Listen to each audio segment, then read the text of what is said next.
Thank you everyone for joining me today on the virtual tour to the city of Amarna, the ancient name of which is Akhenaten, meaning the horizon of the sun god Aten.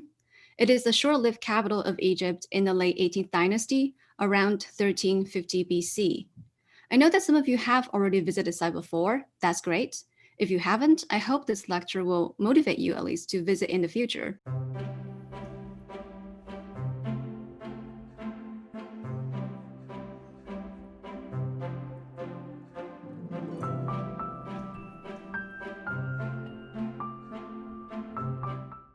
First, a little bit of background. 4 cities have served as Egypt's capital during the New Kingdom period.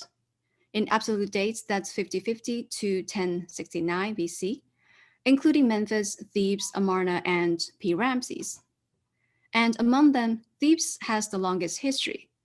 The city was founded at the beginning of Egyptian history to mark the unification of Egypt. It was constantly settled by successive dynasties as the country's administrative capital due to its geographical location at the apex of the delta, connecting the delta and the Nile Valley.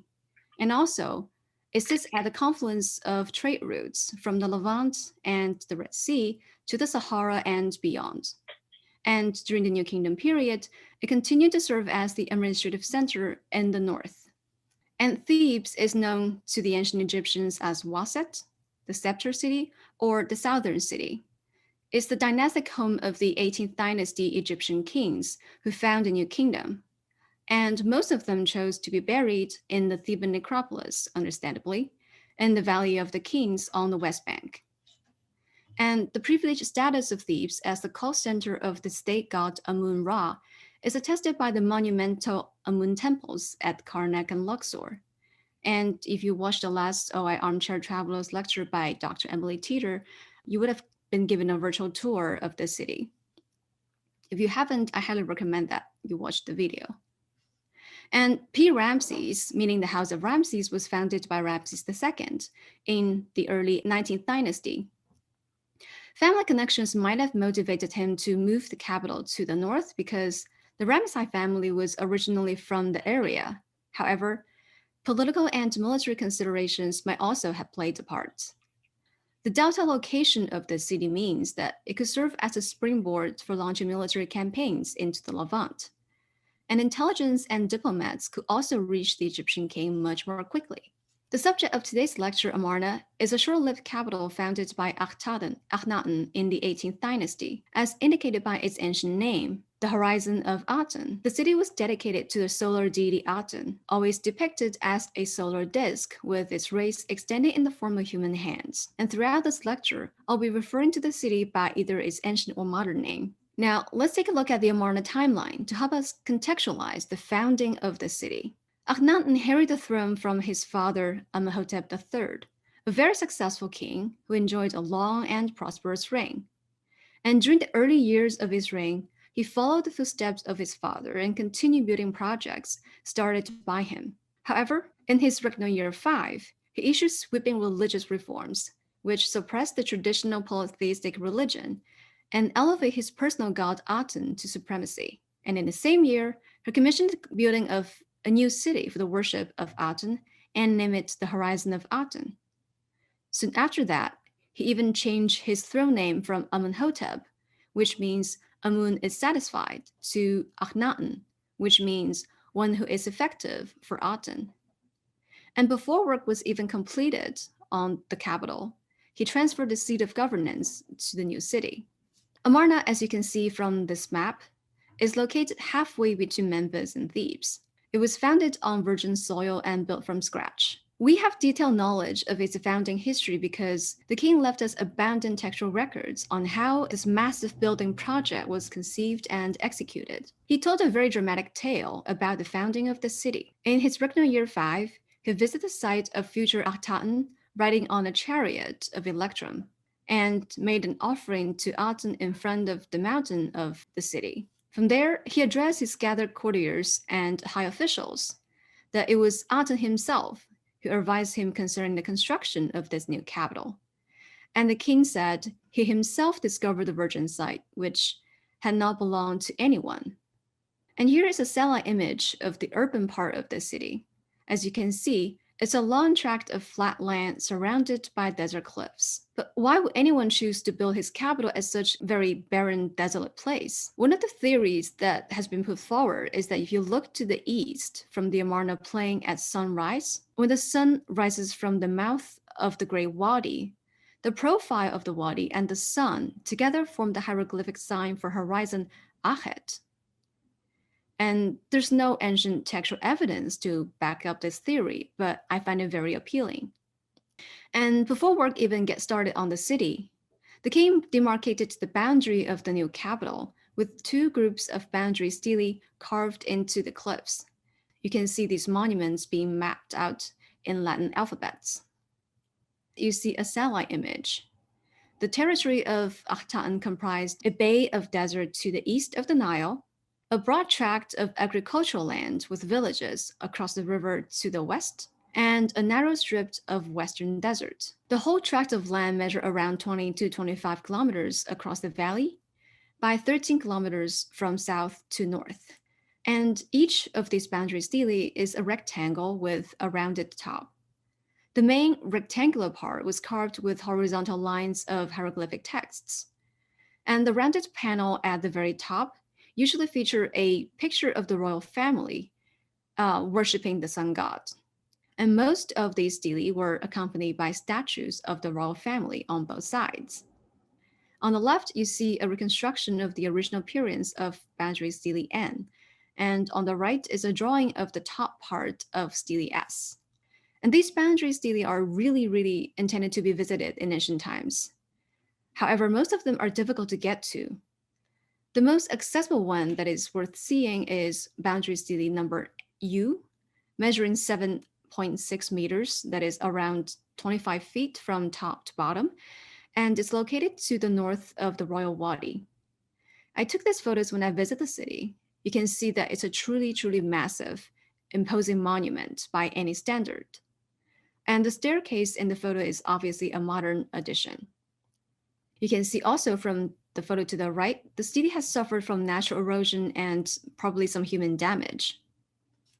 And the texts we read earlier about the founding of the city were actually excerpts from the long inscriptions on these stele.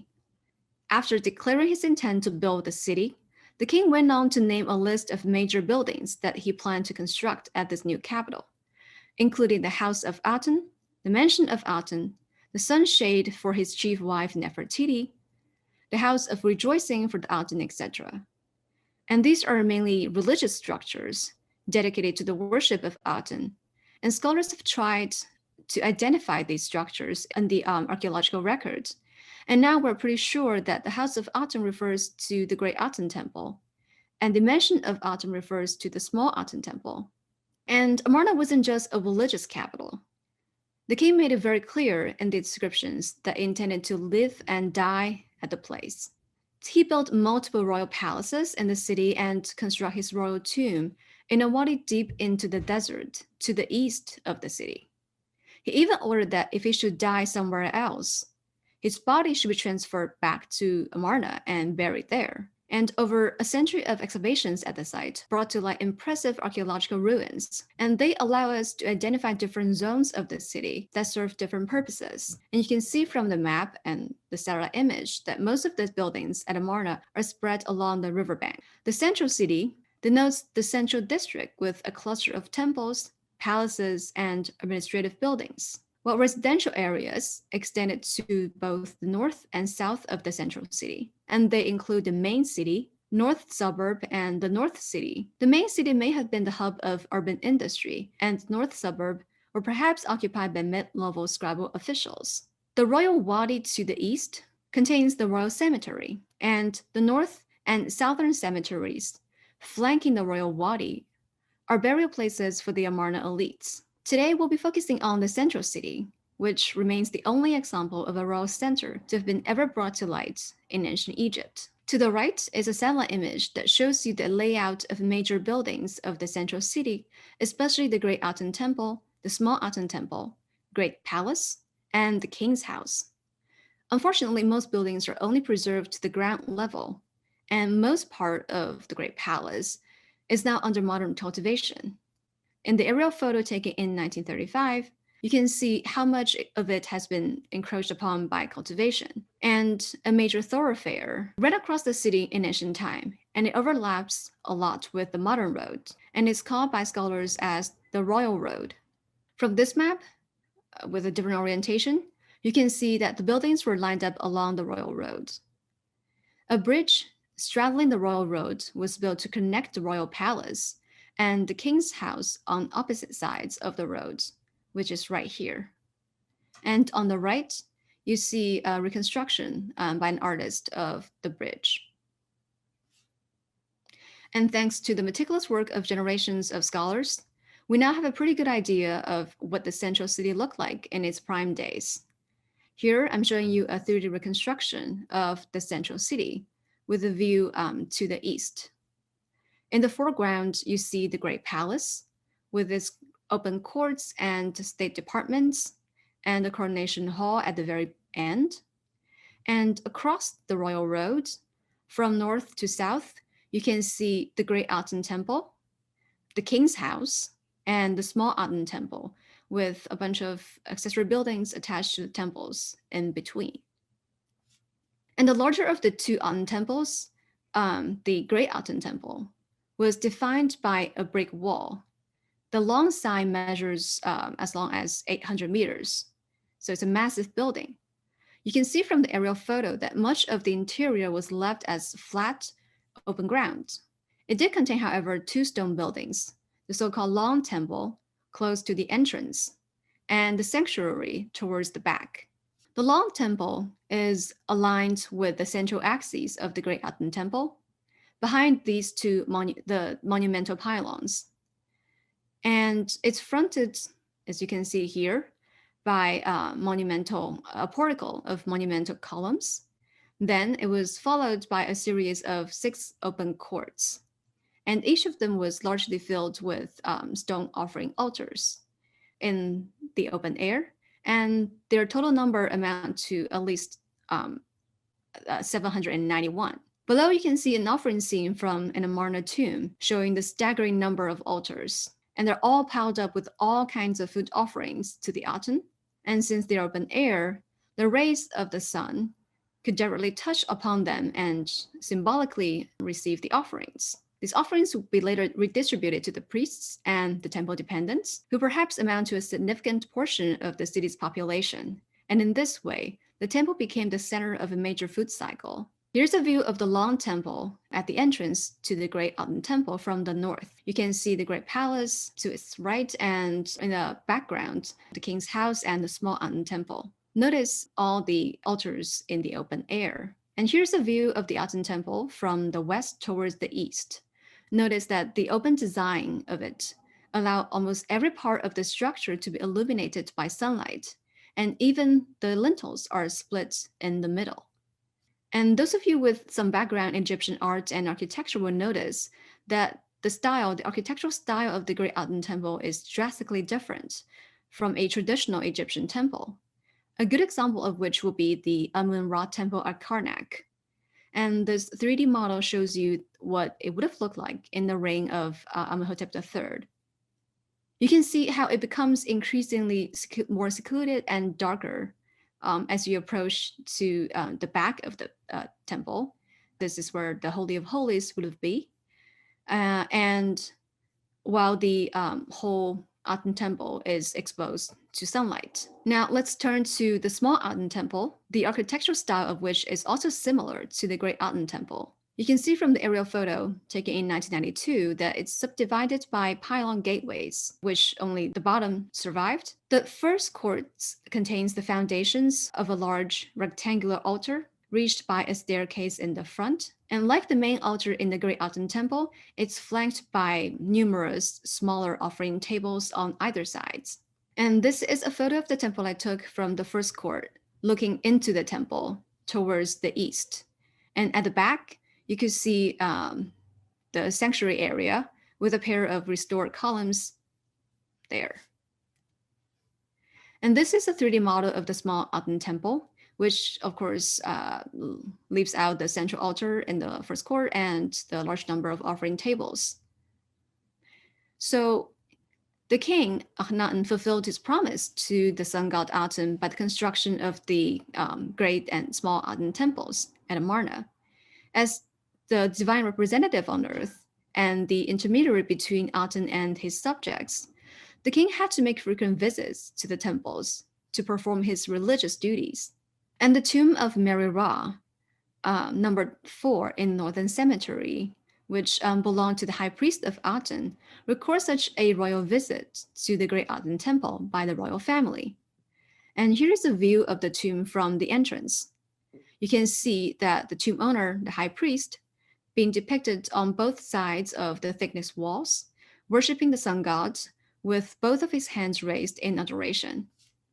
And here on the right is a plan of the tomb, and on the left, a photo of the outer court. And the royal visit is depicted on the left side walls. This very large scene runs across 2 walls in a clockwise fashion. And in the center of the scene, as you can see here, Akhenaten and Nefertiti were riding along the royal road in separate chariots towards the temple. They're depicted on a much larger scale to indicate their importance. And you can see here, unfortunately, both of the royal figures have been defaced, probably intentionally in ancient times. And they're accompanied by a large entourage, including royal daughters, bodyguards, and important court officials placed around them. The royal party had just left the king's house, which is a small residence for the king in the central city, and it's depicted right here in 2D. And in the lower registers are depicted the daughters of the royal couple and their female attendants also riding on chariots. They came right behind the queen's chariot, which is not shown here. The royal chariots were heralded by a group of running Egyptian soldiers or bodyguards. And here is a close-up photo of the scene. You can see they're running before the royal chariots, bearing weapons, military standards, and also flails. And their destination, depicted across on the other side of the wall, is the Great Aten Temple, here depicted on a much smaller scale in a vertical diagram, which combines multiple perspectives. Here's a zoom-in image. You can see the temple staff waiting anxiously in front of the temple to greet the royal party. And it's interesting to know that the upper 2 registers are female musicians. Here is a close-up photo of the Aten Temple. Note the pylon entrance at the very bottom with a frontal view, and you see the flag poles and the streamers. And as you enter the temple, you see the main altar and the staircase with a ramp leading up to it with a head-on view. And the sanctuary is at the top, which is very damaged. You can feel the efforts of the ancient craftsmen, the Egyptian craftsmen, trying to represent a 3D building on a 2D surface. Here I show you the itinerary of the royal party. They set out from the king's house in the southern part of the central city, rode or ran northwards along the royal road, and passing the great palace to their left, and these accessory buildings attached to the temples to the right, and eventually arrive at the grand entrance to the Great Aten Temple. So what happens when they arrive at the temple? Well, the visual narrative continues on the opposite walls, and their upper side depict the royal couple making offerings to the Aten at the Great Aten Temple. And like its companion scene on the opposite side, this scene runs without interruption across the side walls and onto the end wall at the north side. And you should read this scene from right to the left. In the outer court of the temple, the king and the queen present rich offerings to the Aten, while their daughters standing behind them were shaking sistrums, also to entertain the gods. To the right of the damaged figures of the royal couple and their daughters, you can see waiting outside are a group of chariots and shield bearers, bodyguards, and also right here, a group of foreigners, including at least a Nubian, as you can tell by his darker skin tone, a Syrian, distinguished by his different hairstyle, a beard, and his tiered dress, and also a Libyan, who could be recognized by his distinctive hairstyle, maybe an ostrich feather on his head, and clothes made from animal hides. In addition to the royal offering, the scene features very detailed architectural representations of the temple. You can see here at the top and the bottom, that is, on either side of the building, lines of numerous individual offering tables, and two pylons flank the main entrance to the temple, which is shown in front of you. And you can see the split lintel that we mentioned earlier. And beyond this monumental gateway is an open courtyard, the center of which sits a large altar with access ramp, and it's piled up with offerings, rich offerings to the Aten, but it's shown with a side view instead of a front view. And further into the temple, there are even more courts filled with more altars, again, also piled up with offerings. And food isn't the only thing being offered to Aten. And on the same wall, in the lower register, you see two temple storage buildings being represented. The first, to the right, seems to consist of two open courtyards containing many large granaries. And the second building to the left is a very large storehouse consisting of 4 rows of long parallel chambers. And these storerooms are filled with pottery jars, round loaves, sacks, fish, bins of grain, etc. And among them, you can see here, are cushion-shaped ingots of metal, which are called ox-hide ingots because their shape resembles the hide of an ox. And throughout the Late Bronze Age, around 16th to 12th century BCE, they are produced and well distributed in the Mediterranean. In the early 18th dynasty Egyptian tombs, dating to the reigns of Hatshepsut and Thutmose III, you see Minoans depicted bring oxide ingots to Egypt. And a large number of them have been found from a shipwreck off the coast of Turkey. And its cargo, this shipwreck is called the Wilburn shipwreck, its cargo contained about 10 tons of copper in the form of oxide ingots. Interestingly, an object bearing the name of Nefertiti is also found among the cargo. And the storeroom to the top left corner contains precious objects, including metal vessels of Cretan and Syrian type. And in the earlier 1890s tombs, you could find more elaborate depictions of these vessels. And these overflowing Egyptian temples show you how well endowed the estate of Aten is, and the piety of the king, who donate large quantities of foodstuffs and utensils to the Aten temples. And the king wasn't just a worshiper of Aten during his lifetime. His firm belief in the new religion was also manifest in the burial arrangements that he made for himself. And in choosing to be buried at Amarna, he was breaking away from the long tradition of constructing royal tombs in the Valley of the Kings on the western bank of the Nile. The royal tomb lies in the narrow side valley, leading off from the royal wadi. It received the number 26 in the Amarna tomb series. It was intended for the king and probably also other members in his family, like his chief royal wife and his mother, Queen T. In the photo to the left, you see the modern entrance to the royal tomb, built probably by the Ministry of Antiquities. And as you enter, a very long, dim-lit corridor will lead you down to the very dark burial chambers.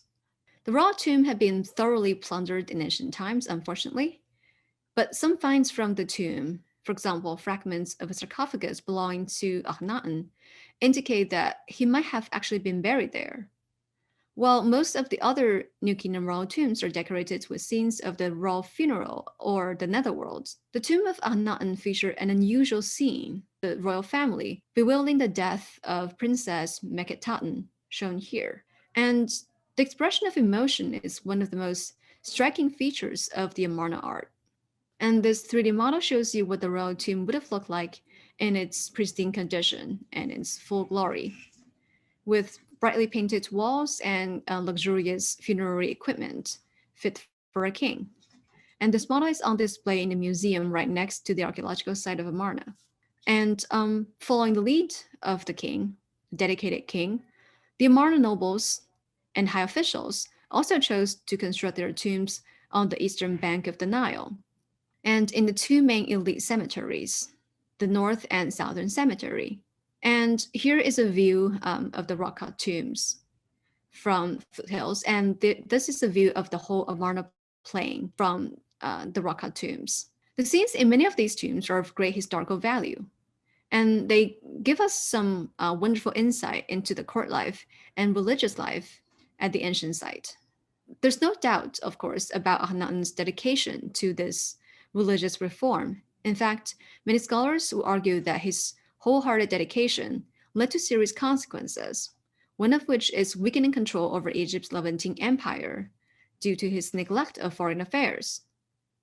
One of his successors, King Tut, lamented in his restoration stela that during the reign of Akhenaten, the gods turned their backs against Egypt because the king abandoned traditional Egyptian religion, neglected the offerings to the gods, and as a consequence, if an army was sent to Jahi, that is Syria, to widen the borders of Egypt, no success of theirs came about at all. So is this really the case?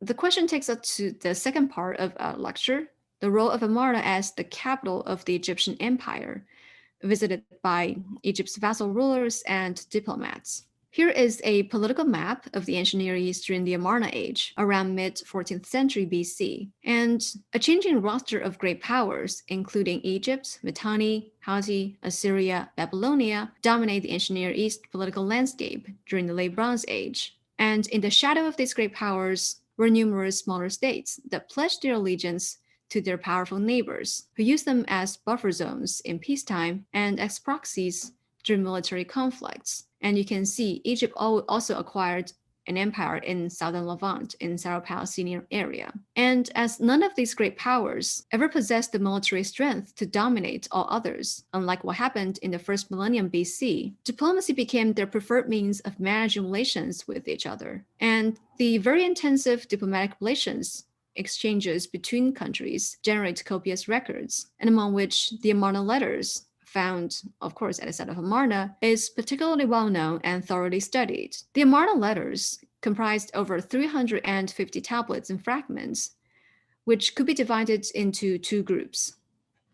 The first group consists of letters exchanged with foreign powers that dealt with Egypt on an equal basis.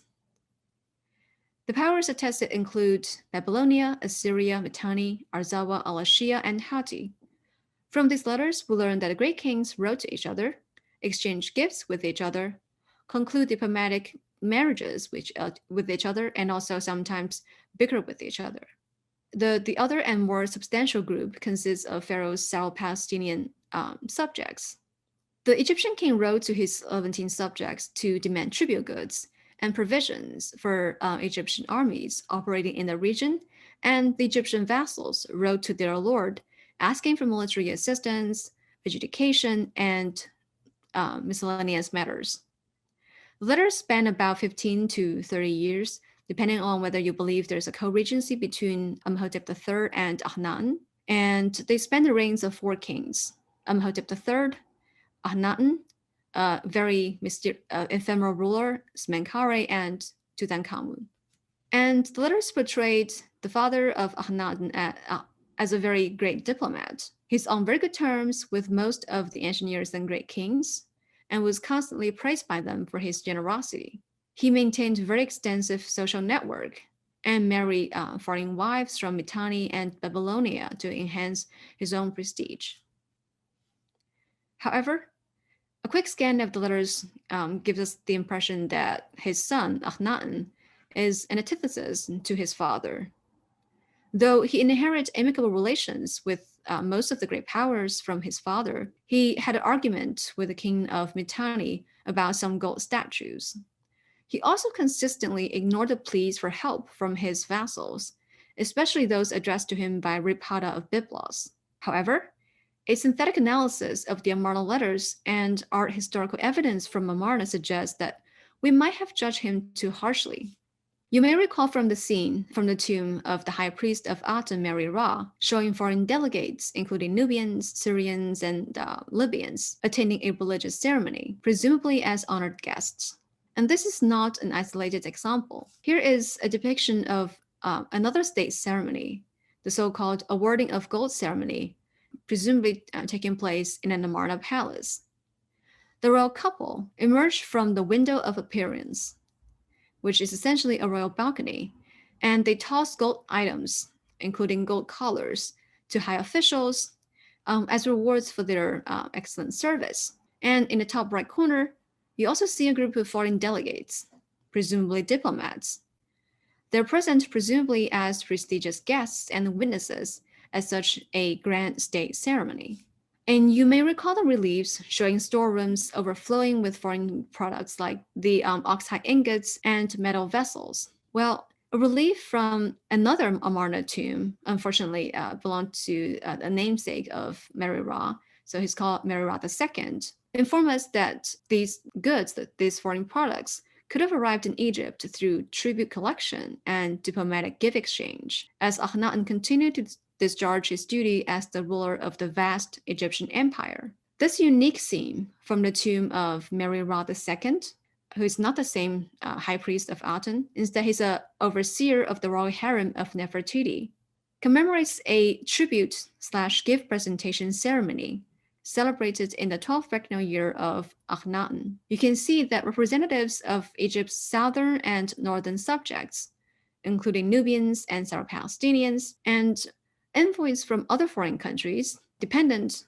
upon Egypt, including people from Punt, from Libya, and Hittites. They're also shown in the sea. These foreigners were associated with the four corners of the world, the four cardinal points, so that the pharaoh could proudly claim to be receiving tributes from all four corners of the world. The inscription does not mention the venue of this grand ceremony, but it seems to be held in open air space.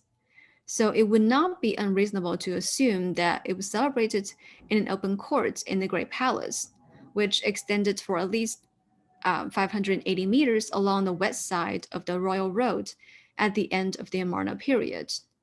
Here you can see the plan of the Great Palace. And this is a close-up of the southern part of the Great Palace, showing the state apartments. In the background, you can see the probably the small temple, the bridge connecting it to the king's house. And back to the tribute scene. I show you the drawing by an early epigrapher because the original scene has suffered serious damage. Only the Nubian tribute part on the top right corner is relatively well preserved. You can still see traces of the original color. And the map on the right shows you the location of this scene in the tomb of Mary Ra II. And in the center, the royal couple, Akhenaten and Nefertiti, sit side by side on the throne under a canopy. And behind them stand all six daughters in two rows. And I really love the detail of the royal couple holding their hands together tightly, as you can see here. A group of officials, one of whom might be Mary Ra II, ascends the staircase to the platform. And these people could include Egypt's imperial administrators, military leaders, central administrative officials who were directly or indirectly involved in the collection and delivery of tributes and the escort of foreign delegates.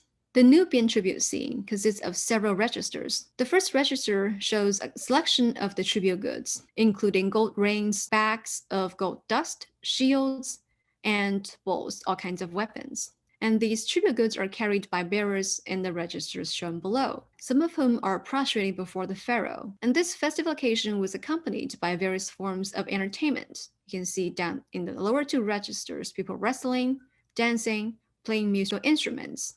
And the most important tribute goods from Nubia is gold. It's a medium of exchange, store of value, and unit of account. In the Amarna letters, it is the most desired gifts by the foreign kings. The great kings were always under the impression that gold in Egypt is like dirt. People simply have to gather them up. To the left of the platform, you see the tribute of other regions, and they occupy the full height of the wall in 9 registers.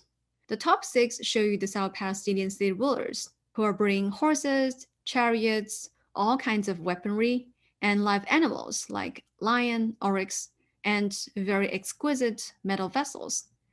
They're clearly distinguished from the Nubians through their hairstyle and their beards, as well as their tiered dress. Presumably, they are also colorful dresses. And notice the two naked youths standing in the front in the fourth register. This is a point of interest. They are probably political hostages taken from Egypt's vassals, and they will be sent to the Egyptian court to be educated and to ensure the loyalty of their father. And these young princesses, after being properly Egyptianized, will be sent back to inherit their father's throne after they passed away. And this is a practice well attested in the Amarna letters and also in Egyptian records. And below these Syro-Palestinian rulers, people in the seventh register have been identified as people from Punt, a mysterious country which might be located somewhere in Eastern Africa, either in Ethiopia or Eritrea. They also approached the pharaoh, presenting to him incense molded into fanciful shapes, like pyramidal shapes, presumably to please the Egyptian king. You also find them molded into obelisks and maybe even cows. In the lower two registers, you see the desert roaming Libyans. Because they have nothing else to offer, they bring to the pharaoh ostrich feathers and eggs.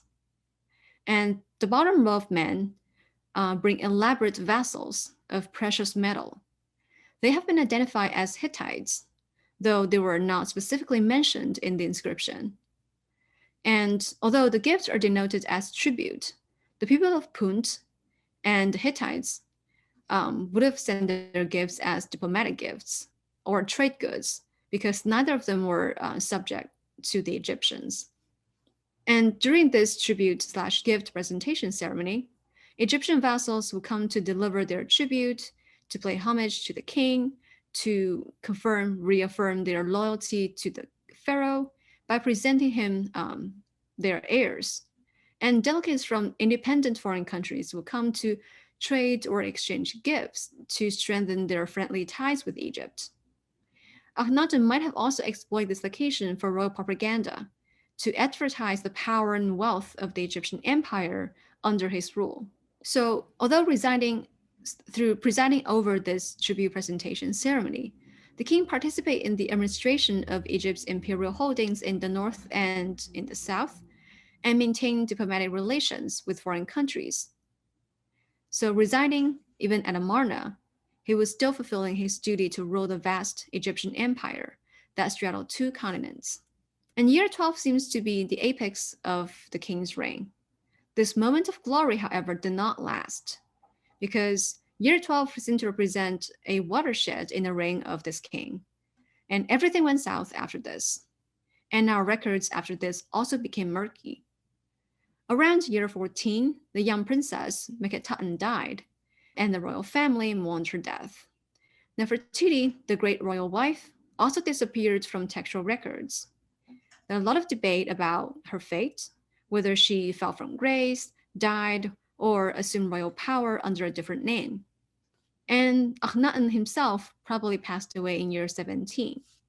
His reign was not fondly remembered by later generations. When the king had to be mentioned in later sources, he's often referred to as that enemy, and his name was not even included in later king lists. The 19th dynasty Abydos king list is a list of the names of 76 kings of ancient Egypt, found on the wall of the Seti temple at Abydos. And the list omits the names of many earlier pharaohs who were apparently considered to be illegitimate, such as the Hyksos, the female pharaoh Hatshepsut, and also Akhenaten. Even three of his successors, that we know from other sources, Smenkhare, King Tut, and Ai, were also excluded from the list. And the city itself did not survive long after the death of its founder. After a brief reign of an ephemeral pharaoh named Smenkhare, the boy king Tutankhamun relocated the court, probably back to Memphis. And many of the buildings at Amarna were constructed within a couple of years because they were made with small blocks of stone, today known as talatat blocks, which Their small size allowed for rapid reconstruction. However, after the abandonment of the city, many buildings were quarried for building materials, and they were demolished even faster than they were built because it's so easy to take them apart. And iconography of the king was deliberately destroyed in a practice called damnatio memoriae, which means condemnation of memory. That's why many of the reliefs that I show you with royal figures are severely defaced. For over 100 years, the OI has been a leading research center for the study of ancient Middle Eastern civilizations. Join us in uncovering the past and learn about the beginnings of our lives as humans together. Become a member by visiting oi.uchicago.edu/member.